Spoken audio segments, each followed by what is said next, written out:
That's recording on my computer. Now I'm going to go to Facebook Live.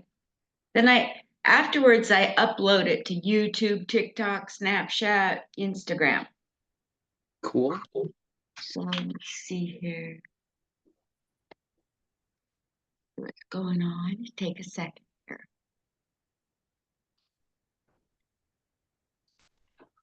So on Facebook, your name doesn't have a space after MC. Is that correct? Yeah, it's all one name. McAdams. Okay, I got that wrong on the post I put out earlier. Sorry. You're fine. Here we go, Keaton. Talk on Facebook Live. You can share it to your people if you want. That would be great. Take 1 second to make sure we're I'm not really gonna lie, Facebook's a little out of my element. alrighty. Uh, I don't see that it's live yet. Anyway, so 1 second, it should be showing here. Yeah, we're live now. Sweet. Hi, everybody. It's your girl, Linda Marcus Smith, right here where this hand is. I'm not that person. I'm this person. Just in case you wonder what my pronouns are, I have one pronoun and it's close to death. That's what it is. I just want you guys to know that I love you all. Thanks for watching. My numbers are way up, not as high as the temperature in Vegas, but whatever. Um, so today I have a guest. As per usual, this is guest number 1143. And as my grandmother used to say, but who's counting? I am counting. I just want to welcome to the stage right now a gentleman that I know here in Vegas to be super funny.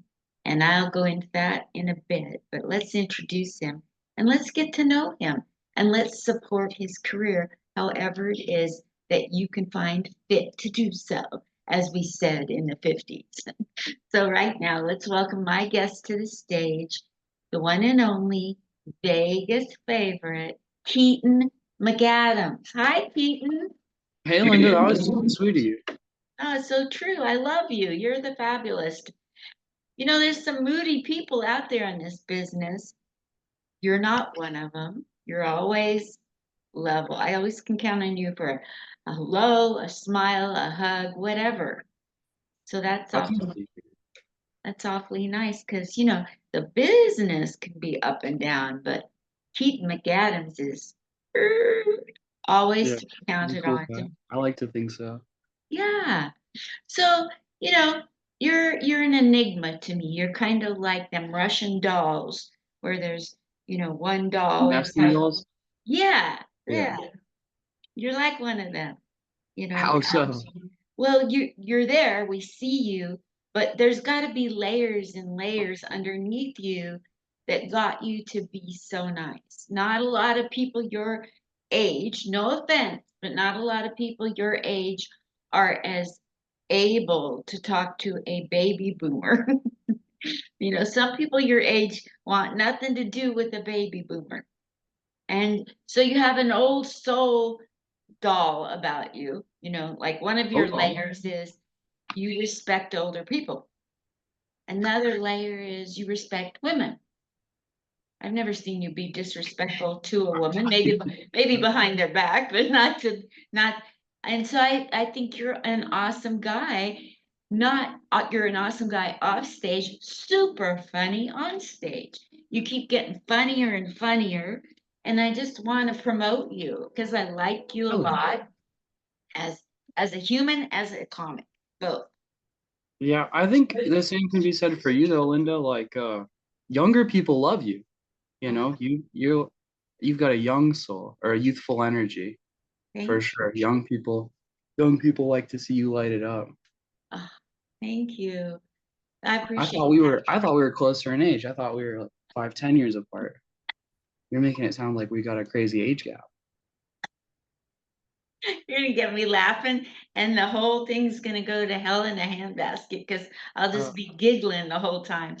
So, In what city were you born, raised, and how many siblings? And tell me about your childhood when Uh, you were a little kid, when you were in high school. I want to know what made you who how you we're are doing bits and today. stuff. I was born here in Vegas.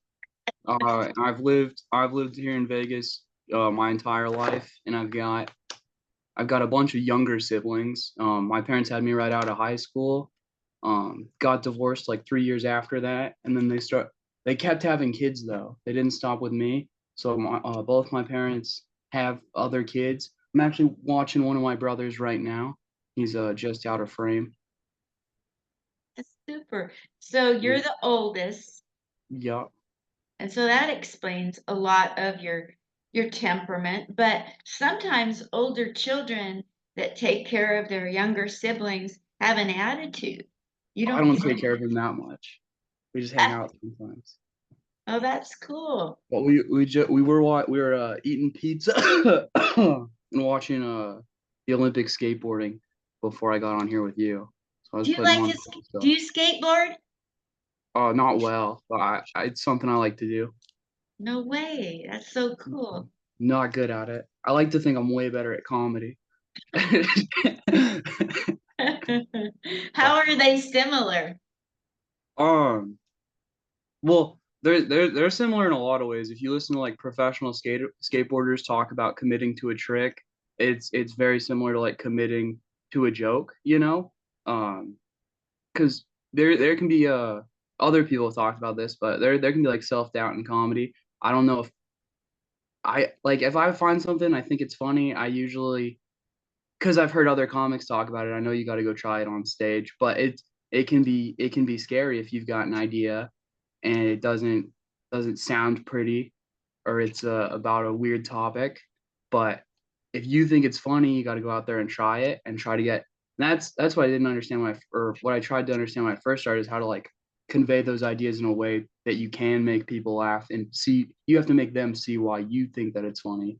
And then by the time that you've done that, you no longer think it's funny. You're just on stage. That's so true. What's your favorite bit that you do? Um, I think top to bottom, they're all great. Uh, oh, I got a bit right now that I've been doing. Uh, People call it Black Keaton, and I think it's pretty good. I like that one. Uh, got a few jokes about reality TV. Those are on YouTube. Oh, what's At your Keaton. YouTube? What's your YouTube? It's either at Keaton McAdams or at Keaton Shoots. I can verify At that. Keaton what? Either at Keaton McAdams or at Keaton. It's at Keaton McAdams. It's just my name on YouTube. Nice. I'm gonna go watch those today. I'll even subscribe. Hell yeah, At you'd be my Keaton. ninth subscriber. Yeah, I have to look at this right now. Keaton McAdams, you guys. At KeatonMcAdams.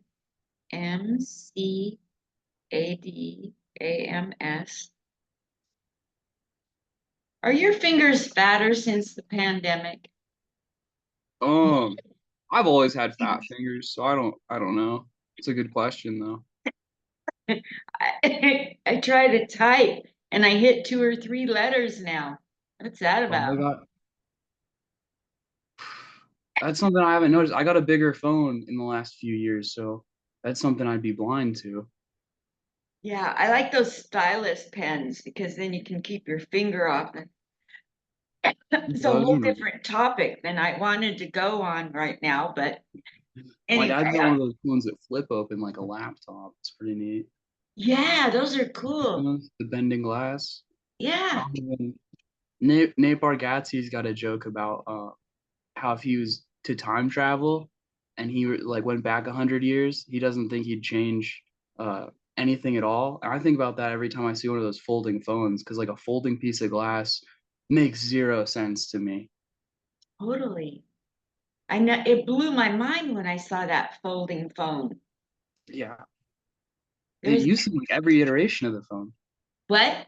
You've seen like almost every iteration of the phone. Yeah. It's pretty cool. There's a comedian in LA that's got one of them phones, and he's a tech wizard at his job. He's techie, and he was showing me all the things you can do with that phone. I'm like, whoa, who would have thought? Yeah, it's gnarly. Yeah, yeah. So, okay, so you're the oldest in your family. Have you always been outgoing, funny, seen life differently, made people laugh? Or when did funny come into your life? Um, I mean, probably by the time I started school, I knew I was pretty funny. I was like my teachers like to call me a distraction, but I was like the class clown for sure. And then in fourth grade, we have like a Mother's Day tea party thing, and there were a bunch of sketches and stuff. And my teacher asked me to host the whole thing and do a monologue like it was SNL. And my grandma and my mom came, and we were talking about this a couple weeks ago because I do stand up now. My grandma was like, I knew when he did that he could do whatever he wanted, and my mom was like, this was at like a brunch a couple weeks ago. But is it brunch if it's at 9 a.m.? That's that's a genuine question. It felt like breakfast, but my mom was like, I'm more proud of Keaton because he won a spelling bee in second grade, which that was like me versus 200 kids. And I was like, fuck, I'll drink to that. Can I swear on here? My bad. Yeah, do what you like. Okay. Okay. But yeah, I did that. I hosted that. That was probably like my first time on stage would be at like 10 years old. And I had to write like a monologue and I threw jokes in there and they worked, which was cool.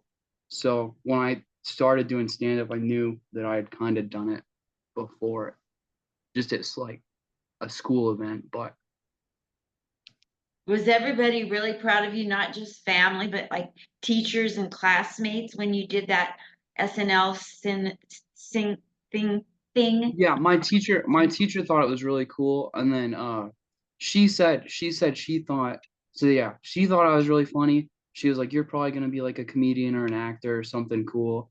And I was like, "What if I'm an accountant?" And she was like, "That would be the most ironic thing ever if you worked at like a car dealership or you were an accountant." Which is kind of what I do during the day, but two lives. So has that teacher seen that you're on stage now? No, I haven't seen her in like a long while, but that'd be smart to reach out to her. I ran into one of my teachers from high school like 6 months after I started doing stand up, picking up my brother from school. He's got kids that go to that school. And he asked me like what I'd been up to, and I was like, well, I dropped out of college to do stand up. It's going about as well as it sounds. Did you drop But out of college to do stand up? I worked full time and I was going to school at night and I was doing stand up at night.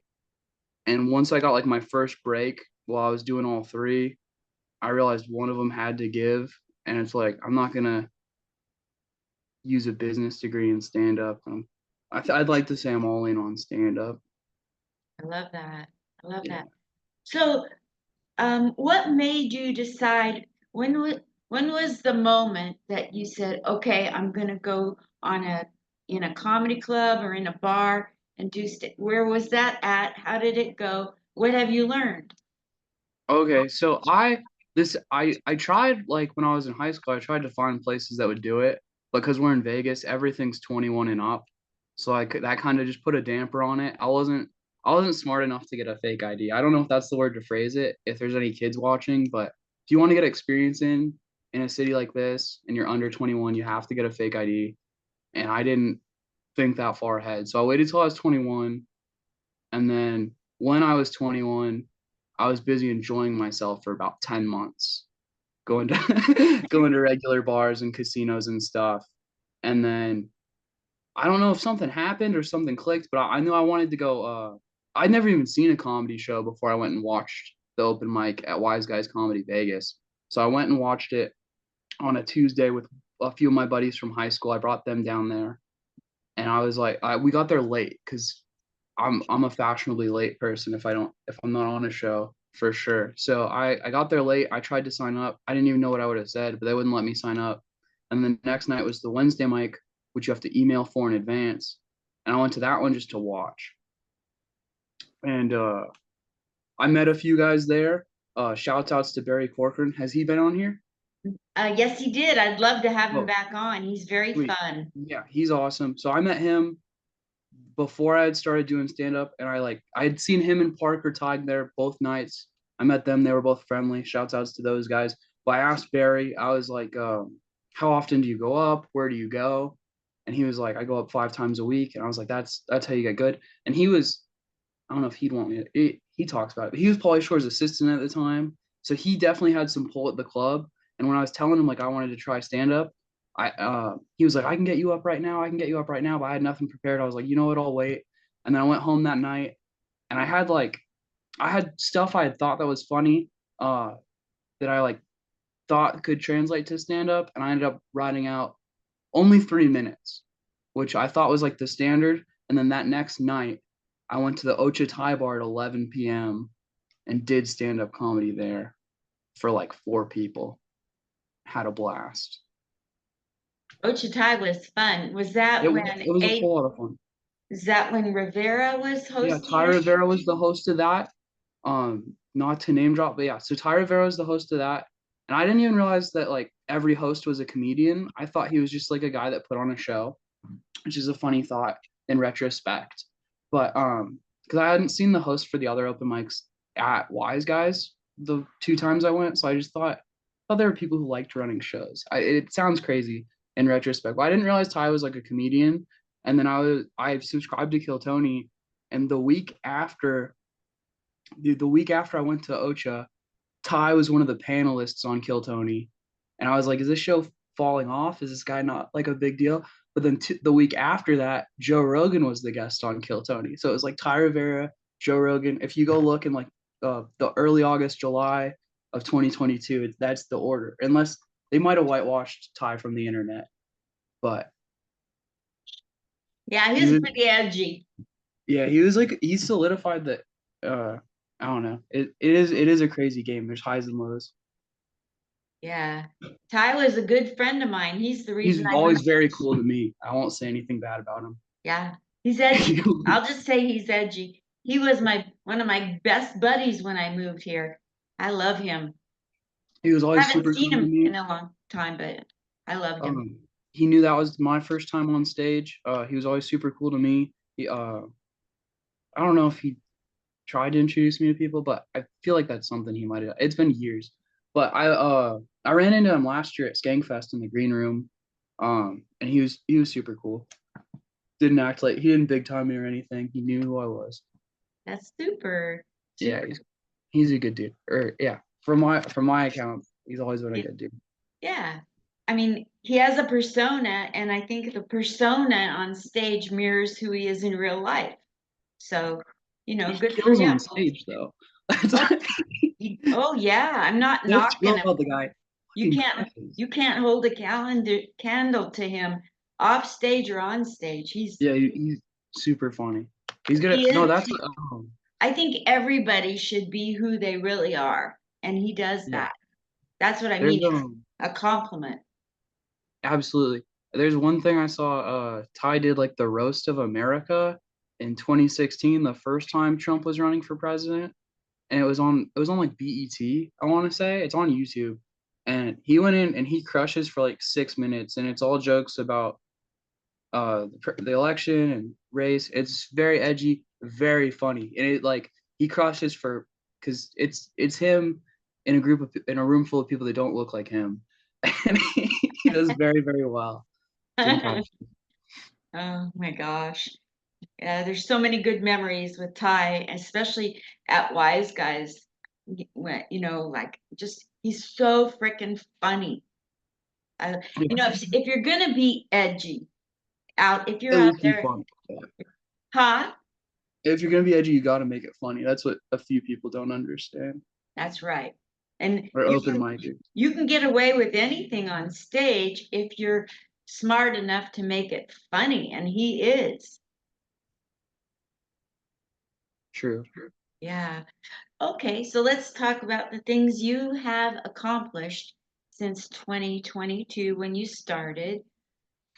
Brag a So little. Tell us what all you've I've been. done Did I I've get the done year right? yeah, July of 2022. July 21st, 2022. So I just turned 2 in comedy years. Um, I've done a whole lot of open mics. It's pretty much it. I've opened for Steve Ranazizi when he did Wise Guys in April. I did a spot at the Planet Hollywood one time, and they have not asked me to come back.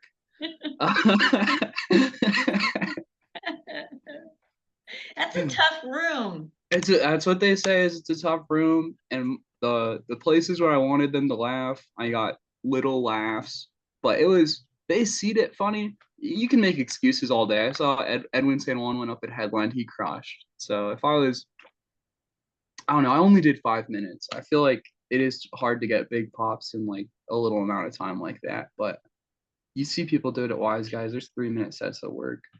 Yes, that's true.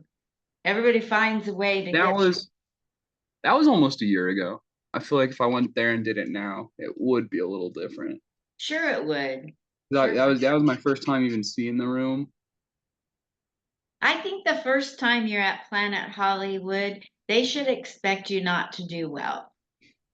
Yeah, Because I went back 3 times, and the first time I bombed, and the second and third time I did just fine. But the cool. first time you gotta feel out the room, and you can't feel it out from the in the chairs. You got to get up Yeah, there and really, like it's something that it does. Most people that go there bomb the first time. that's what I've heard. I haven't heard many people being like, "Oh, I want to do that room." I only if they had asked me to come back, I would be going back there. Because like if you can do good in a room like that, that's kind of how I look at it. Is if you can do good in a room like that, um, it's not quite a bar show where there's people who aren't paying attention, but it's like it almost feels like that, like where It they is a don't lie. it's But a weird vibe. It's like yeah, they didn't pay. They got free they got tickets. comp tickets from losing all their money at the casino, so they're pissed off. It's like 9, 10 p.m. Yeah, it's a whole thing. Yeah, yeah. And I did it on the Monday night before Christmas. Oh, So oh.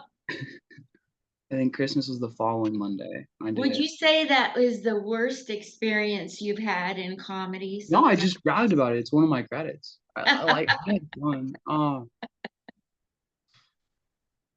Okay, my worst experience is actually on YouTube. I guess we're gonna dive into this, but the footage, I've watched the footage back, and it's not as bad as I thought. But I did British John's shot collar comedy.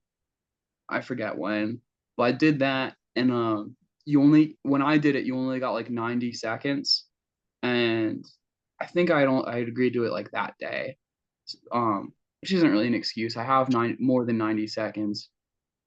Got closer to 15 minutes. So taking 90 seconds for something like that, when you got a shot collar on your neck and all that, like I had like 4 different sets I was gonna do, and then they put me up super late, and I was trying to feel out the crowd and pick a set.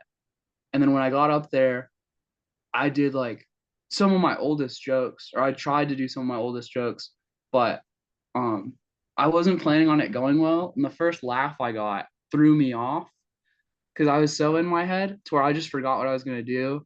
And then I froze. And then they hit me with the shot collar. It's on YouTube. Then they hit me with the shot collar.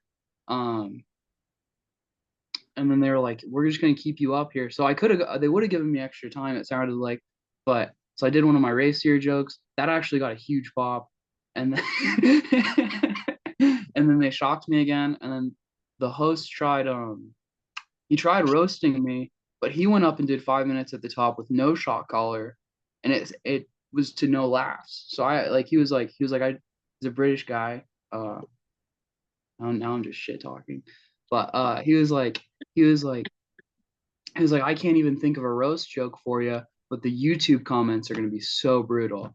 And I was like, dude, isn't your set going on YouTube? Because only 14 people have seen it. I'm not mad. It's so funny. He came to Wise Guys last night, and he Yeah, said, he was there.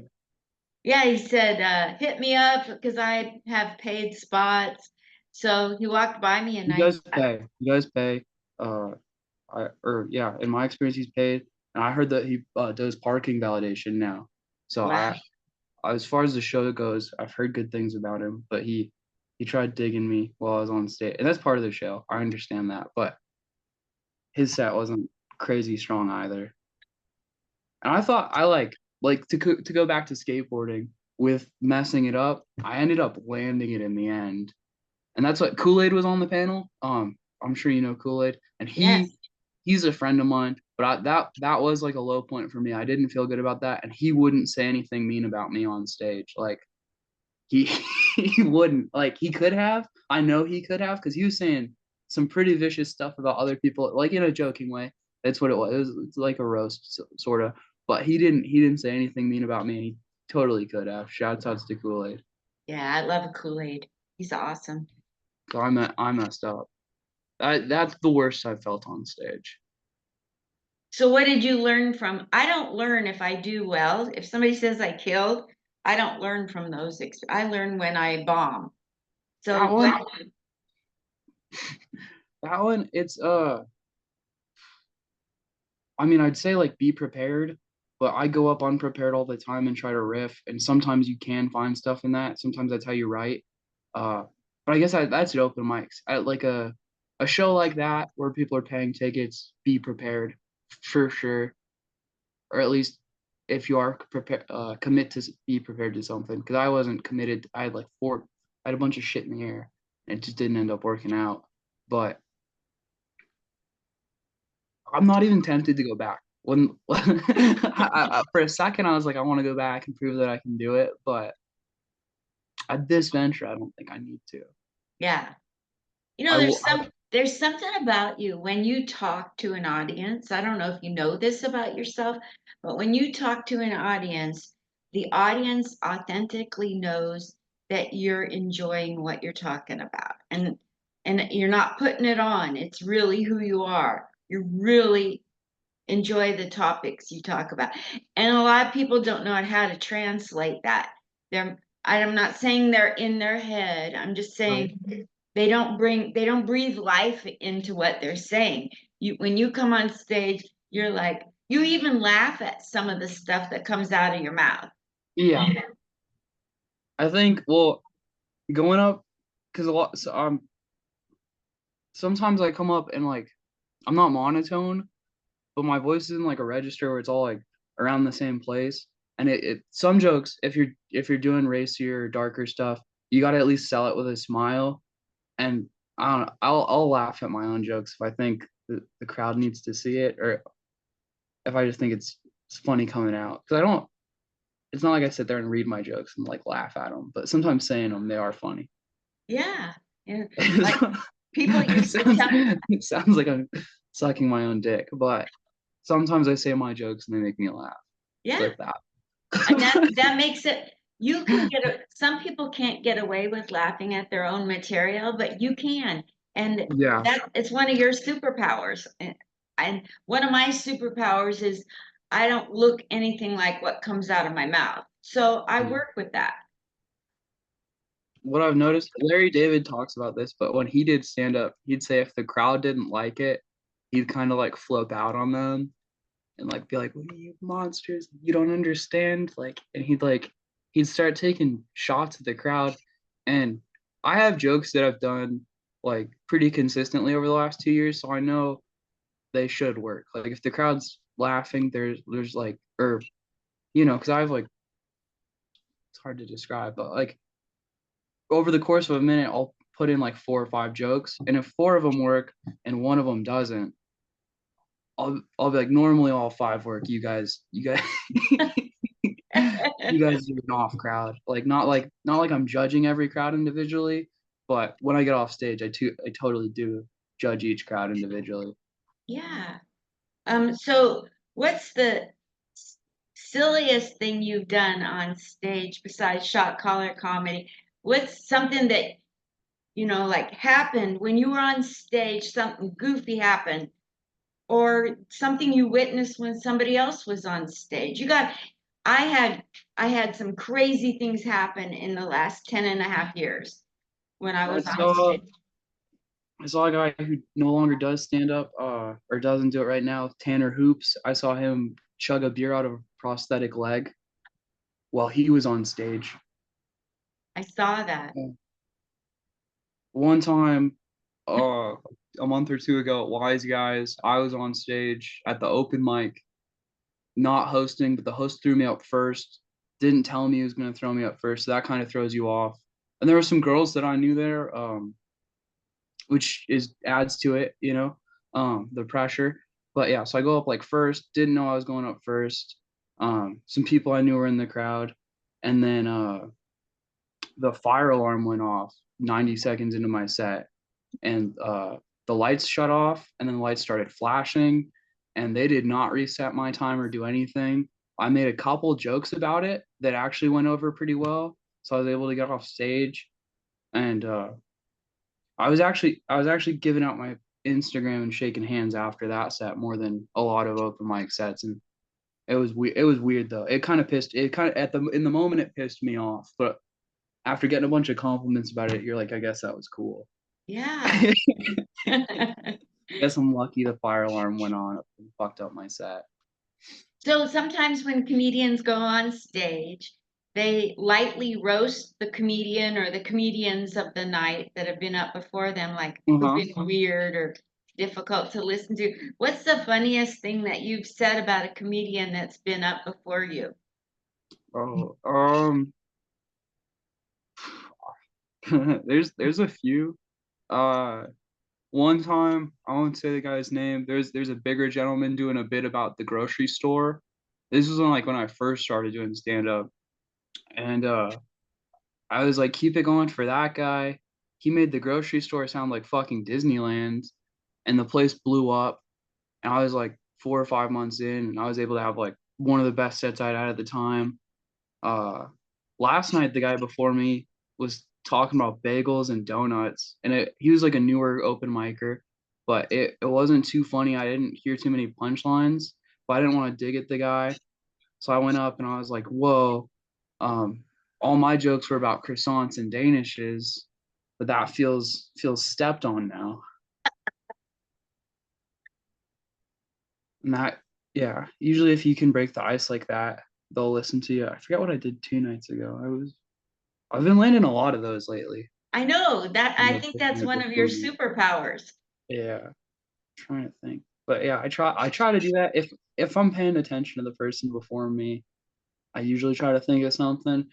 Uh if people that's what it's usually only if people, I mean, you can do it if someone does really well, but it's harder to make fun of someone when they like absolutely crush. Like usually I'll just be like, keep it going for that guy. That was cool. If I just like impressed, like is that's there are a lot of different energies. Mine's like low energy and soft, and some people get up there and like yell and it's Yeah. cartoonish. That's what my friends say. They're like, people go up there and dance, they're cartoons, and you just get up there and talk.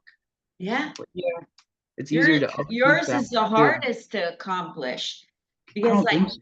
people who there's David Brenner, Kathy Ladman, the old school comedians with the straight face. At least you put a smile and laugh at your own material at the right time.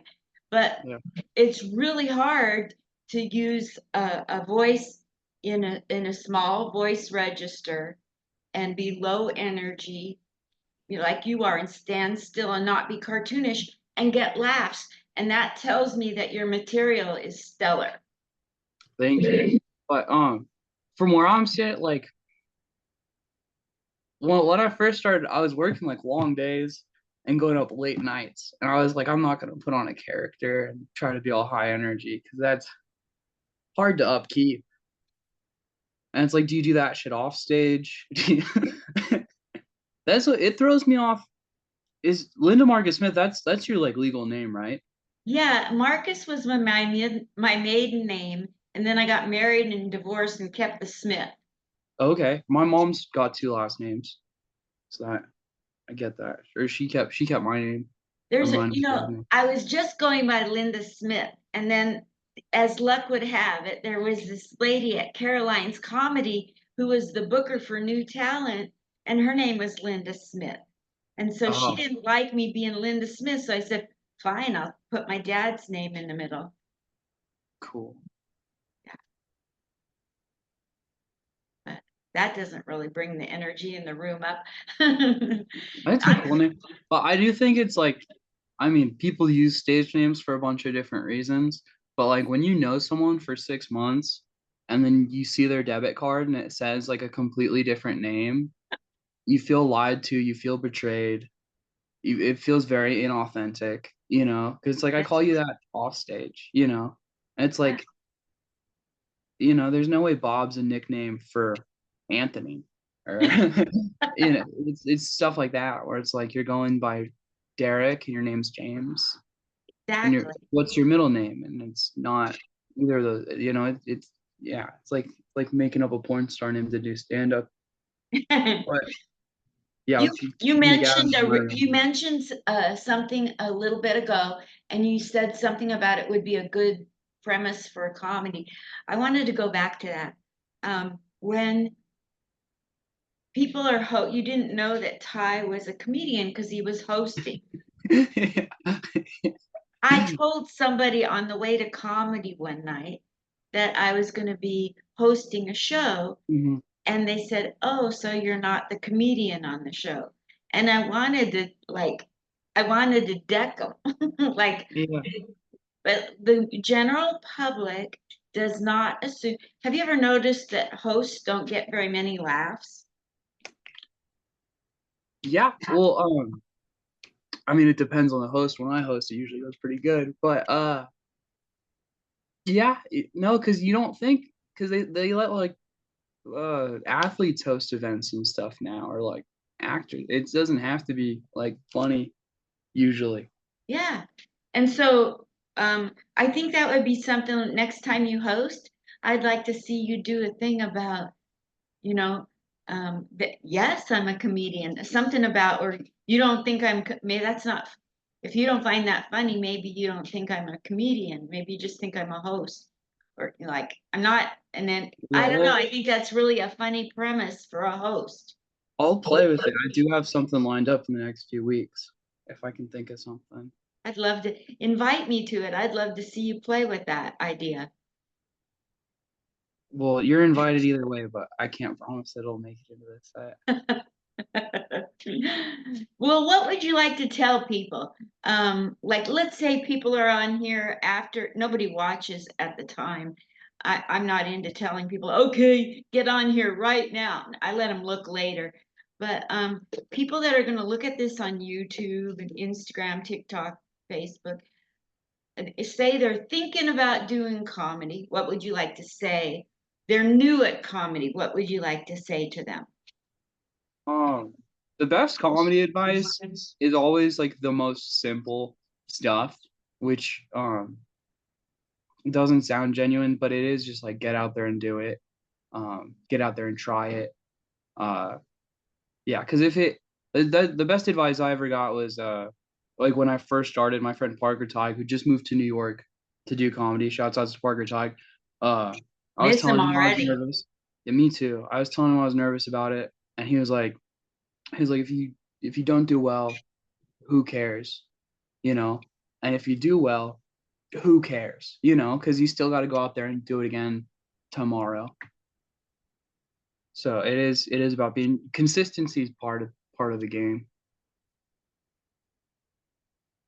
So that's your advice for people that are in the business. What if they're sitting on the fence and they don't know if they should try comedy?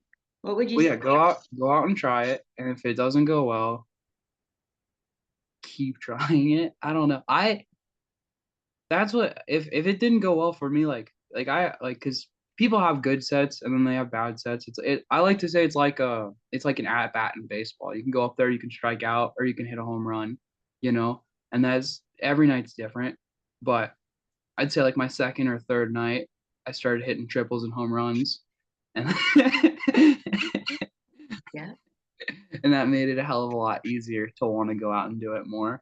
tell me. But but yeah, there are nights where you bomb and you're like, fuck this, or I don't think I've ever been like fuck this, but because that's part of the game. I guess everyone besides Chappelle has bombed.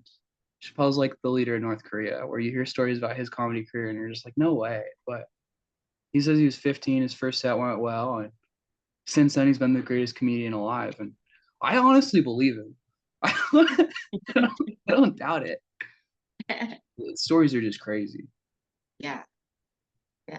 Wait, last night we had a new guy I'd never seen before. I think he was Asian. I know it was Asian. Um, Oh, who was that guy? He was getting such laughs, and I don't even know what he was talking about. It was like oh, partial fragmented sentences, not a complete thought, and people were dying laughing. I might have missed that gentleman. Yeah, it Was was, that after me? yeah, it was way like Okay, second or third to the end, kind of I didn't stay fourth. quite that late. Yeah, he was That sitting sounds in the good. corner, when you go towards the bathroom off to the right. And he was so zany and he was spitting out like non sequitur, partial thought. And people just thought by that time of the night they're gonna laugh at anything. But Yeah, if they're gonna laugh, they're gonna laugh at anything. yeah, it was Sometimes you'll good. get, I don't know. It is a comedy show. It's crazy when people hang out there that late and they don't want to laugh. But you'll get a stone faced crowd at 10 p.m. every couple weeks. Yes, Two and absolutely. a half hours into the open mic, they're mad that they're at the open mic. You're mad that you're at the open mic. I got goals here. That's the only reason I'm around. I don't know why you're miserable. When we first started this a few minutes ago, you mentioned the comedian, you referred to a comedian who's very famous. I can't remember who it was. Was that your favorite comedian that you said, what was his name? Not Jesselnick. Chappelle? Huh? Chappelle? No, Yeltsin's one of my favorites. don't you love his comedy? Yeah, he's great. I found him when I was in like junior high school, on Pandora, just the audio, and then I went and listened to his first 2 hours. He's got three or four. He's got one or two on Netflix, and I always get excited when he drops. Him and and Jimmy Carr, like the edgier guys I like, and then I like Tosh a lot as a stand up. He's really strong, and then I'm not doing any type of order or anything, but my favorite comedians would be like they're usually black guys. Like I really respect Eddie Murphy, which is crazy because I think he had done both of his hours before he was like I'm 23. I think he had done both of them at 23 and then quit, which is insane. And then said Chris Rock, Eddie Murphy, Chappelle, probably a lot. I'm forgetting. I watch a lot of or I used to watch a lot of comedy. It's harder to watch it when you go out and do it because you don't want to be influenced by other people's jokes. But I want to be influenced by Christopher Titus in the fact, not in his joke writing, but in his powerful delivery, his commitment to, did you go see him the next night? Okay. yeah, But I that's what I remember listening to him on Pandora back in the day, and I wanted to see him live. I heard his son was really good at stand up too. he was. He was so good. So good. And they're both so nice. And I don't know if you've ever heard about Christopher's wife, Rachel Bradley. She's a comedian in her own right. Okay. Yeah. So I'm unfamiliar with her game, but I knew about Titus. I've known about Titus for over a decade, and I wanted to see him, but I forgot what I was doing that Saturday. yeah. I went into, I don't know, had I told you how I ran into Christopher and Rachel one time shopping? Uh-uh. So I was in Los Angeles minding my own business, which I never do. And I was at Ross and I was just looking around and in walks Christopher Titus with some girl, and he goes way back to the suit section at Ross and she's at the ladies' blouses. So I went up to her and I said, "Was that Christopher Titus you just walked in with?" And she said, "Yeah, he's my husband." And I said, "Wow, what's that like?" And we started a conversation. And this was like in 2004, way before I started comedy. And I said, "I'm thinking about doing comedy." And she said, "Well, tell me some jokes." So I told her some jokes. And she told me that I've got to promise her that I'd get up on stage. That's awesome. You Yeah, did. yeah. And we still write each other. That's sweet. Yeah. Doesn't get me close to Christopher, but she's very nice. That's cool. Yeah. Who have you met and who's somebody famous that you've run into accidentally or on purpose, or you stalked them until you met them? I stalk Um, people. like in comedy or just in general? Mhm. Okay, in comedy. And it Um, can be in general too, but of course, if comedy, that'd be great. yeah, comedy would be the cooler one. I met Mark Normand at Skankfest. I'd say he's the most famous person I met, and I saw him. Uh, I'd snuck into the green room, which isn't cool, but I'd snuck into the green room, and there's an open bar in there. And I saw him walking up to the open bar. Keep free drinks at the open bar. Keep that in the back of your mind. I walked up. I was like, Mark, huge fan. Can I please buy you a drink? And he was like, the drinks are free, dumbass. I was like, oh, no way. And he's like, you can cover my tip. I don't think he called me dumbass, but he's like, the drinks are free. And then he was like, you can cover my tip. And I just had a 5 on me, so I tipped the guy $5 for Mark's drink. Um, and then he was like, we talked a little bit about the sets and the festival, and then he was like, I bet you just came over here to get a gay ass picture. And I was like, honestly, he did use that phrasing. He was like, you just wanted a gay ass picture. And I was like, honestly, I wasn't even gonna ask. I pulled out my phone right away. I was like, let's get one really quick. So I do have a selfie with Mark Normand, and then I opened for Steve Azizi in April, and he was on that show, The League, which was about fantasy football on FX. And I was like a big fan of that show growing up, so that was cool for me. And I got to talk to him about it, and because it's pretty interesting. The whole show is like improv, so they had like a loose outline for each episode. They had stuff they knew they wanted to hit, but they had like no scripted lines, so they just go in and like spitball stuff. And it's really funny, quotable show that holds up. So it's like Curb. That's what I was telling him, was that it was like Curb, where it's like it holds up. And he told me that the executive producers um, and one of the creators were all from Curb. So when Curb was in its off season, they would literally get the Curb's camera crew, all their production guys, and take them over to the FX lot and shoot that. So that's why shouts outs to the league. That show's pretty cool. But That's so I'm a cool. nerd about stuff like that. Yeah. What's They a have to hear it from the horse's mouth. tell everybody a really cool podcast that you just recently, everybody's always, coming up with new podcasts they think are cool. What's your favorite podcast these days that you think people should pay attention to? My friend Linda Marcus Smith runs a show, and I believe she's had like 1,143 people and counting. So there's plenty to watch. There's a ton of shit to check out. What are you doing? I'm like, if Barbara Walters, who nobody knows anymore, if she was fun to be with, that's what I tell people. What's your interview show like? Well, imagine if Barbara Walters was fun. Yeah. That's all. Try to make it fun going through your life. What's the thing you want to accomplish, Keaton McAdams, before you get old like me and die? Okay. Before I get old and die, I'd like to at some point make a living solely off stand up, be able to like provide solely with telling jokes. I think that would be chill. And then retiring my mom. Those kind of go in like the same thing. I think making it with stand up would be how I retire my mom. Uh